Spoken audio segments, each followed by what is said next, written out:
Hello students, today's topic we will discuss about the photorespiration. Today's topic photorespiration.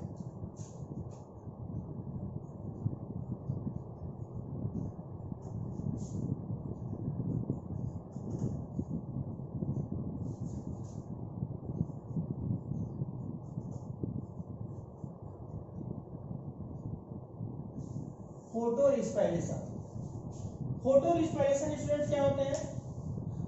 फोटोरिस्पायरेशन को अगर देखा जाता है कि इसमें जो है एक ऐसा प्रोसेस होता है जो फर्स्ट ऑफ ऑल फोटोसिंथेसिस के ड्यूरेशन में ऑक्सीजन के मॉलिक्यूल के उपलब्ध प्रेजेंटेशन के कारण, यानी अगर देखा जाता है जो ऑक्सीजन होता है इसमें फोटोसिंथेसिस के कारण ड्यूरिंग फोटोसिंथेसिस ऑक्सीजन इन्वॉल्व हो जाता है और इसके कारण जो होता है कार्बन डाइऑक्साइड का जो कार्बोक्सिलेशन प्रोसेस होता है फूड के सिंथेसिस में वो टोटल लॉस हो जाता है।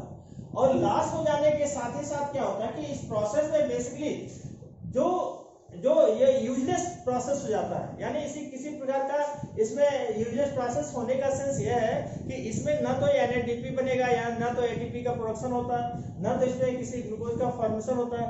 इस तरीके से ये यूजलेस उसमें हो जाता है, प्रॉपर्टी हो जाता है यहाँ पर। तो इसका जो होता है जो फर्स्ट इसका जो सेल्स होता है इसमें अगर देखते हैं जो फर्स्ट सेल का फॉर्मेशन होता है वो 2 कार्बन कंपाउंड का होता है, यानी इसमें 2 कार्बन कंपाउंड का होता है। और यह 2 कार्बन कंपाउंड होने के साथ ही साथ क्या होता है जो प्राइमरी जिसका प्रोडक्ट बनता है वो 2 कार्बन वाला होता है। अगर इसमें इनिशिएट अगर देखा जाता है कि यहाँ पर एक सबसे इंपॉर्टेंट फैक्टर्स ये भी होता है कि इस कंडीशन में बेसिकली इसमें रूबिलोज बाइफॉस्फेट होता है, यह रूबिलोज बाइफॉस्फेट होता है। यह जो होता है 5 कार्बन कंपाउंड का होता है। अब 5 कार्बन कंपाउंड होने के साथ ही साथ जब ये ऑक्सीजनेशन होता है यानी एटमॉस्फेयर के टाइम में ड्यूरेशन में ड्यूरिंग डे टाइम में से क्या होता है ऑक्सीजनेशन हो जाता है। और यह ऑक्सीजनेशन हो जाने के कारण क्या होता है कि इसका ब्रेक डाउन हो जाता है, यानी यह जो होता है इसमें एक एंजाइमेटिक प्रोसेस होता है। एंजाइमेटिक प्रोसेस में अगर देख लिया जाता है कि यह एंजाइम जो होता है रिबोनुक्लिक बाइफॉस्फेट डीऑक्सीजनेज, यह एंजाइम जो होता है ये ऑक्सीजन के इन्वॉल्व हो जाने के कारण जो होता है कार्बन डाइऑक्साइड के फिक्सेशन को क्या करता है ये डिक्रीज कर देता है। और डिक्रीज करने के साथ ही साथ क्या करता है ये ब्रेक डाउन हो जाता है। ऐसे कंडीशन में क्या होता है कि यह जो होता है रिबोनुक्लिक बाइफॉस्फेट ये इन्वॉल्व होकर के क्या करता है ये फास्फोग्लिसरिक एसिड का आगे चलकर इनमें सिस्टम फास्फोग्लिसरिक एसिड और फास्फोग्लाइकोलेट बना देता है। यह ग्लाइकोलेट आगे चल करके अगर देखा जाता है यह ग्लाइकोलेट आगे चलकर इसका जो प्रोसेस होता है 3 स्टेप में होता है। पहला जो प्रोसेस होगा वो किसमें होता है वो क्लोरोप्लास्ट में होता है। दूसरा स्टेप इसका जाता है पैराक्सिसोम में होता है और तीसरा स्टेप जो आता है इसका माइटोकॉन्ड्रियल कंडीशन में होता है। तो वहां से अगर देखते हैं स्टूडेंट जो सबसे पहला जो प्रोसेस होता है वो क्या होता है कि जब ग्लाइकोलेट बनता है यह ग्लाइकोलेट आगे चल करके क्या करता है ये ग्लाइकोलेट 2 कार्बन कंपाउंड का होता है। पहला जो ग्लाइकोलेट जो होता है फास्फोग्लिसरिक एसिड 3 कार्बन का और ब्रेक डाउन होता है कितना ये फास्फोग्लाइकोलेट 2 कार्बन का। तो यहाँ पर जो होता है फर्स्ट प्रोडक्ट बनता है वो 2 कार्बन कंपाउंड का होता है। अब ये 2 कार्बन कंपाउंड का क्या होता है ग्लाइकोलेट। अब यहाँ पर बेसिकली यहाँ पर एंजाइमेटिक रिएक्शन होता है, यहाँ पर H2O मॉलिक्यूल होता है, H2O मॉलिक्यूल से फास्फोरिक एसिड के फॉर्म में रिलीज कर जाता है और यहाँ से ग्लाइकोलेट जो होता है ये 2 कार्बन वाला पहुंच जाता है किसमें एंट्री करता है ये पैराक्सिसोम में। पैराक्सिसोम में ये पेरोक्साइड इफेक्ट होता है, वहां पर भी हाइड्रोजिनेज एंजाइम का जो इन्वॉल्व होता है और ये ब्रेक डाउन करता है हाइड्रोजन पेरोक्साइड को ये H2O में और हाफ O2 मॉलिक्यूल में ब्रेक डाउन कर देता है। ब्रेक डाउन करने के साथ ही साथ यहाँ पर जो होता है ये आगे जो ग्लाइकोलेट जो होता है ग्लाइऑक्सिलेट में चेंज होता है और ग्लाइऑक्सिलेट पुनः नेक्स्ट स्टेप में इसका ग्लाइसिन बना देता है। ये एक प्रकार का अमीनो एसिड का फॉर्मेशन कर देता है। अब यह अमीनो एसिड फिर क्या करता है ये पैराक्सिसोम से एंट्री करता है माइटोकॉन्ड्रिया में। माइटोकॉन्ड्रिया में ग्लाइसिन जो होता है ये 2 मॉलिक्यूल को डेवलप करता है। यह ग्लाइसिन 2 मॉलिक्यूल अमीनो एसिड का फॉर्मेशन करता है और इसी फॉर्मेशन के साथ यहाँ पर एक कार्बन डाइऑक्साइड ये रिलीज कर जाता है आउट सरफेस पर और रिलीज करने के साथ ही साथ दूसरा एक NH3 यानी अमोनिया का भी फॉर्मेशन होता है यह रिलीज कर जाता है। अब यह अमोनिया रिलीज करके सीरीन का फॉर्मेशन कर देता है, ग्लाइसिन से बन जाता है सीरीन और सीरीन से फिर जो होता है ये माइटोकॉन्ड्रिया में ही डेवलप होता है। माइटोकॉन्ड्रिया में डेवलप होने के साथ साथ क्या करता है, वो अगेन जाता है किसमें, वो पेराक्सीसोम में वापस रिवर्स जाता है, और रिवर्स जाने के साथ ही साथ क्या होता है, यह सीरीन माइटोकॉन्ड्रिया में जाकर के यहाँ पर अल्फा कीटोग्लूटारिक एसिड और क्या होता है इसका ग्लूटामेट एंजाइम के साथ साथ ये क्या करता है, ब्रेक डाउन करता है और NADH से रिड्यूस कर देता है, NAD से NADH का रिड्यूस कर देता है। अब रिड्यूसर करने के साथ ही साथ यह ग्लिसरेट में चेंज हो जाता है, और यह ग्लिसरेट चेंज होने के साथ साथ पेराक्सीसोम से फिर इसमें आता है क्लोरोप्लास्ट में, जहां पर ग्लिसरेट फिर ATP को ब्रेक डाउन करके ADP में जाता है, फिर यहां से क्या करता है, ब्रेक डाउन करने के साथ साथ फास्फोग्लिसरिक एसिड बना देता है, और यह फास्फोग्लिसरिक एसिड क्या करता है, केल्विन साइकिल को बना करके अगेन वो जाकर के रिबुलोज बाइफॉस्फेट में अटैच हो जाता है। तो इस तरीके से ये टोटल साइकिल दिखाता है, ये 3 स्टेप में कंप्लीट होता है।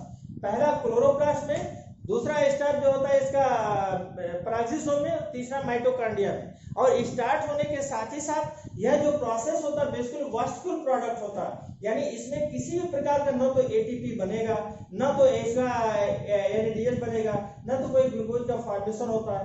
इसलिए यहाँ पर जो होता है ये वास्कुलर प्रोडक्ट होता है। इसको वारबर्ग नामक साइंटिस्ट ने, ओट्टो वारबर्ग ने इसने डिस्कवर किया था, उन्हीं के नाम पर होता है, वारबर्ग इफेक्ट भी कहते हैं, उन्हीं के नाम पर इसे क्या कहते हैं, वास्कुलर प्रोडक्ट भी कह सकते हैं। तो इस तरीके से ये जो होता है फोटो रिस्पायरेशन ये कंप्लीट होता है। तो इस तरीके से इसको हम साइक्लिक फॉर्म में देखते हैं। पहले सबसे पहले देखते हैं क्या होता है। फर्स्ट ऑफ ऑल देखें इसको, फोटो रिस्पायरेशन को हम क्या कहते हैं, दूसरा C2 साइकिल कहते हैं या ग्लाइकोलेट साइकिल भी कहते हैं। Photorespiration, photorespiration is also known as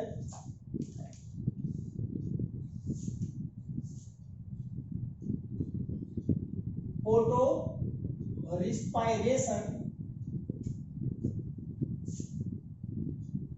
is also known as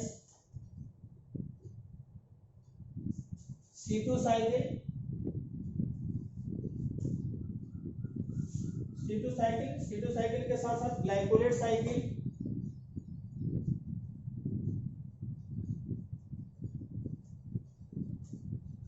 और ग्लाइकोलेट साइकिल के साथ साथ होता है दूसरा इसका जो भाग आता है basically photosynthetic carboxylation oxidation.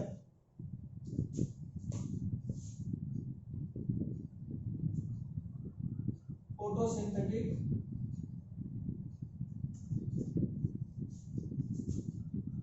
Carboxylation, photosynthetic carboxylation oxidation cycle.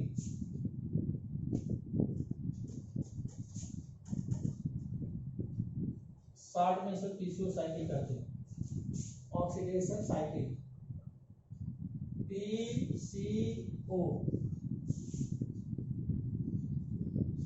PCO cycle. ये बेटा इसे 3 टाइप्स के, इसमें 3 नाम से होता है। सबसे पहले इसको देखते हैं, डेकर एंड टायो 1957 में इसको डिस्कवर किया था। First of all Decker and टायो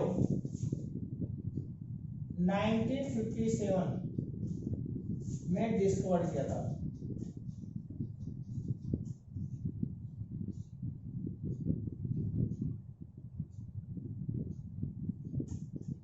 ये डेकर एंड टायो ने क्या था, 1957 में डिस्कवर किया था। और ये जो डिस्कवर किया था क्या था, बेसिकली इसको देखा जाता है, ये tobacco plant discovered in tobacco plant, और इसे टोबैको प्लांट में डिस्कवर करने के साथ ही साथ इन्होंने बोला था बेटा सबसे पहले ये वाशफुल प्रोडक्ट होता है। ये कैसा होता है, सीथी प्लांट में it is wasteful process and set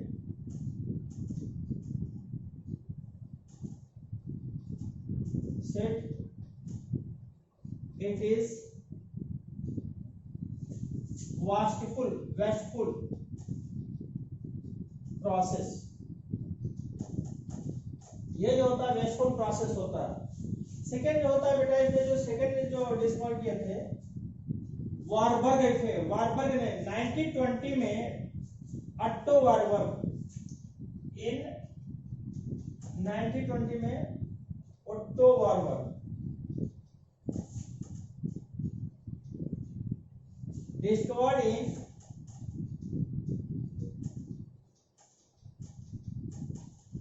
chlorella,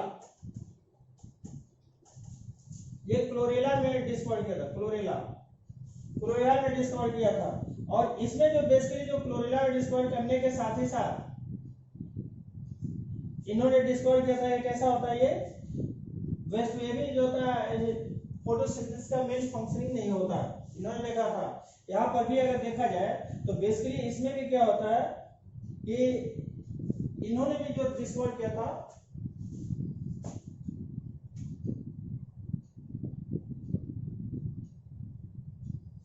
इस प्रोसेस को हम क्या कहते हैं, इसे वारबर्ग इफेक्ट कहते हैं। प्रोसेस इन्होंने it process is known as Warburg effect. इस प्रोसेस को हम क्या कहते हैं, वारबर्ग इफेक्ट कहते हैं। अब होता क्या है इसमें देखते हैं। सबसे पहले इसमें हम देखते हैं क्या होता है, केल्विन साइकिल,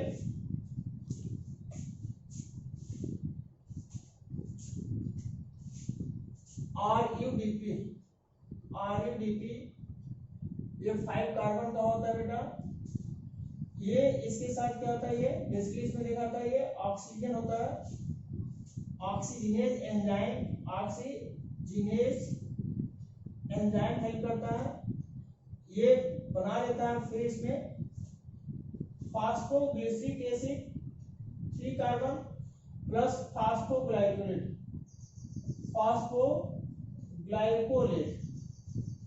ये 2 कार्बन का फॉर्मेशन कर देता है। ये फास्फोग्लाइकेट फिर क्या करता है, ये इनऑर्गेनिक फॉस्फेट के निकालता है। इसके साथ साथ क्या होता है, ये H3PO4 का फॉर्मेशन करता है। फास्फोग्लाइकोलेट होता है, ये ग्लाइकोलेट का फॉर्मेशन करता है, ग्लाइकोलेट का फॉर्मेशन कर देता है। अब ये प्रोसेस जो होता है ग्लाइकोलेट से आ जाता है किसमें, ये माइटोकॉन्ड्रिया से परागजीजोम में आ गया, ग्लाइकोलेट आ गया किसमें, ये परागजीजोम के कंडीशन में।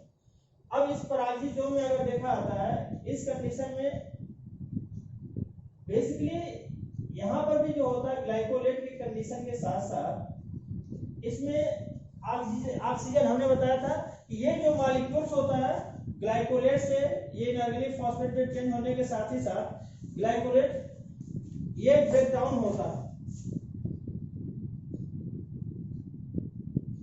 ये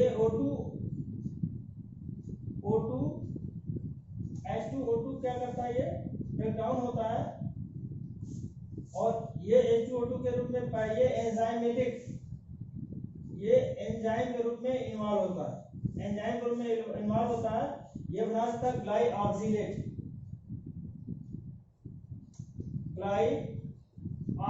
बना देता है।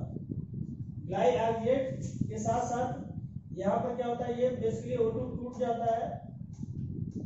कैसे टूटता है, ये H2O में प्लस हाफ O2 में टूट जाता है। ग्लाइऑक्सिलेट से बनाता है ग्लाइसिन बना देता है, ग्लाइसिन और फिर ग्लाइसिन से क्या होता है, ये 2 मॉलिक्यूल ग्लाइसिन होता है, 2 मॉलिक्यूल ग्लाइसिन, ये 2 मॉलिक्यूल ग्लाइसिन बना देता है। अब ये 2 मॉलिक्यूल ग्लाइसिन बनाने के साथ साथ ये क्या होता है, फिर आगे चल जाता है, ये सीरीन में बनाता है, सीरीन बनाता है। अब यहाँ पर स्टूडेंट जो होता है सबसे इंपॉर्टेंट फैक्टर्स होता है, एक तो NH3 यहाँ से ये रिलीज कर जाएगा, CO2 रिलीज होगा, दूसरा इसी से ये रिलीज होगा NH3, ये भी जो होता है दूसरा ऐसे कर सकते हैं, NH3 भी रिलीज होता है, NH3 NH3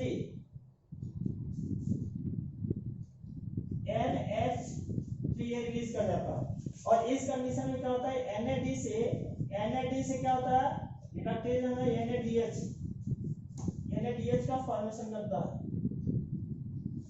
दूसरा सीरीन जो होता है बेटा, ये सीरीन से आकर के क्या करता है, सीरीन एंट्री करता है, ये इसमें सीरीन का एंट्री कर जाता है, ये बेसिकली एंट्री कर जाता है इसमें। अगर देखते हैं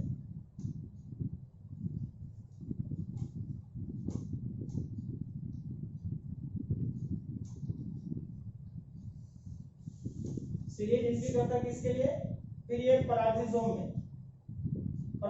में और ये परागजिजोम में एंट्री करने के साथ साथ यहाँ पर क्या होता है, ये ग्लिसरेट का फॉर्मेशन करता है। सीरीन कैसे करता है, यहाँ पर ये ग्लिसरेट बनाते हैं। यहाँ पर भी अगर देखा जाता है ग्लिसरेट, और ये क्या करता है, अल्फा कीटो ग्लूटारिक एसिड ये साथ बना देता है। इसके साथ साथ NADH से NAD में कन्वर्ट हो जाता है, NAD में कन्वर्ट होता है। फिर ये ग्लिसरेट, ये क्या करता है, ग्लिसरेट में चेंज करता है,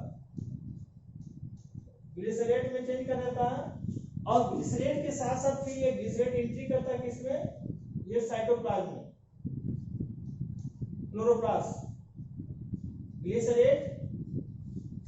इसके साथ साथ फिर ये ग्लिसरेट क्या करता है, इस कंडीशन में अगर देखते हैं ये फास्फोग्लिसरिक एसिड का फॉर्मेशन करता है।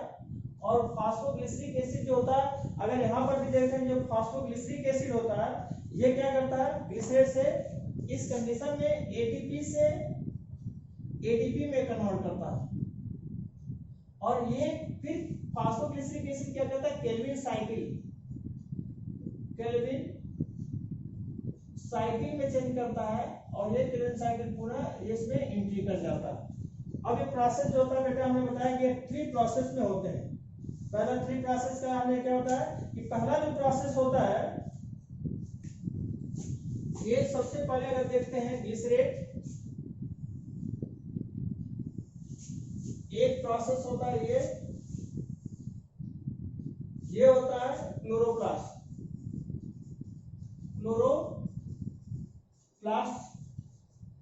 दूसरा जो प्रोसेस होता है बेटा इसका ये होता है परागजिजोम। और तीसरा होता है ये प्रोसेस होता है माइटोकॉन्ड्रिया का। ये प्रोसेस होता है किसमें, माइटोकॉन्ड्रिया में। तो इस तरीके से अगर देखा जाता है स्टूडेंट, ये बेसिकली 3 स्टेप में कंप्लीट होता है। और कंप्लीट होकर के क्या देखते हैं कि जो सबसे पहले यह बनता है, ये 2 कार्बन कंपाउंड का बनता है। और फिर इसके बाद एक 2 कार्बन ये भी चलाता है, 2 कार्बन ये भी चलाता है, 2 कार्बन से फिर ये ग्लाइसिन में टूटता है। तो फर्स्ट स्टेप में जो होता है, यहाँ पर हमने बताया कि ये ऑक्सीजनेज, यहाँ पर रुबिस्को एंजाइम होता है, एंजाइम इसमें इंपॉर्टेंट, रुबिस्को एंजाइम होता है, इंपॉर्टेंट रोल प्ले करता है।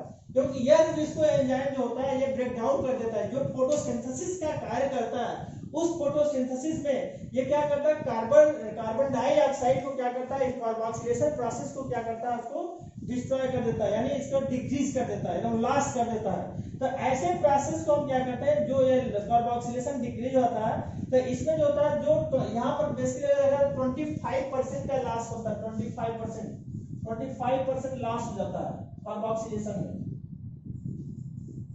25% लॉस इन कार्बोक्सिलेशन CO2 का 25% क्या होता है, ये लॉस हो जाता है। और फिर जो होता है, अगर देखा था CO2 जो 75% होता है, 75 ये ऑक्सीजनेज के कंडीशन में हो जाता है, ऑक्सीजनेज एंजाइम में। तो यह जो होता है 75% ऑफ टोटल ऑक्सीजनेज लॉस है। तो इस तरीके से होता है। तो यहाँ पर अगर देखा ना 2 कार्बन से लेकर के ये सभी जो होते हैं ग्लाइसिन से लेकर के ये फिर ये सारे के सारे 2 कार्बन में आ जाते हैं, ये भी 2 कार्बन होता है, फिर यहाँ से 3 कार्बन में आता है, 3 कार्बन ये फिर चल करके ये 3 कार्बन से अटैच होता है, ये 3 कार्बन से। तो ये सारे जो होता है केल्विन साइकिल में आता है, फिर केल्विन साइकिल से कन्वर्ट होकर के इसमें जाता है। ये प्रोसेस बेटा वास्टफुल प्रोडक्ट होता है, इसलिए हम इसे कहते हैं, इसे वास्टफुल प्रोसेस कहते हैं। इसे वारबर्ग इफेक्ट कहते हैं, क्योंकि इसमें कोई कार्बोक्सिलेशन का सिंथेसिस इसमें जो नहीं होता, इसमें किसी प्रकार का ना तो एटीपी बनेगा, ना तो एटीपी बनेगा, ना तो NADH बनेगा, NADH ना ग्लूकोज का फॉर्मेशन, कोई चीज में बनता नहीं है। इसके साथ ही साथ यह जो होता है C4 प्लांट में नहीं पाया जाता, ये केवल C3 प्लांट में होता है, C3 प्लांट में पाया जाता है, C4 में नहीं पाया जाता है। इसके साथ ही साथ देख लिया जाता है कि जो फोटो रिस्पायरेशन का जो प्रोसेस होता है ये कैसा होता है, यह एरोबिक रिस्पायरेशन से रिलेट नहीं करता। फोटो रिस्पायरेशन कैसा है, यह एरोबिक रिस्पायरेशन से रिलेटेड नहीं होता। यह केवल क्या करता है, ये फोटो रिस्पायरेशन केवल ये लाइट के ग्रीन पिगमेंट में, ग्रीन सेल में लाइट के प्रेजेंस में होता है, लाइट के प्रेजेंस में ये ग्रीन सेल में ही होता है, ये एरोबिक रिस्पायरेशन का प्रोसेस नहीं होता। इस तरीके से बेटा ये छोटा सा इसका जो टॉपिक था फोटो रिस्पायरेशन का ये कंप्लीट हो गया। अब आप लोग इसको जरूर पढ़िएगा, पढ़ करके इसका सेल्फ नोट प्रिपेयर करिए और स्टडी करिए, और जो डाउट होता है इसको इनबॉक्स में लिखिए। आप लोग देखते नहीं है, उसको देखते ध्यान से देखिए, शेयर करिए, और इसको जो डाउट होता है उसको इनबॉक्स में जरूर मेंशन करिए। तो आज के लिए बेटा ये इतना ही टॉपिक था इसका, ये थैंक यू। आगे हम नेक्स्ट पढ़ते हैं इसका।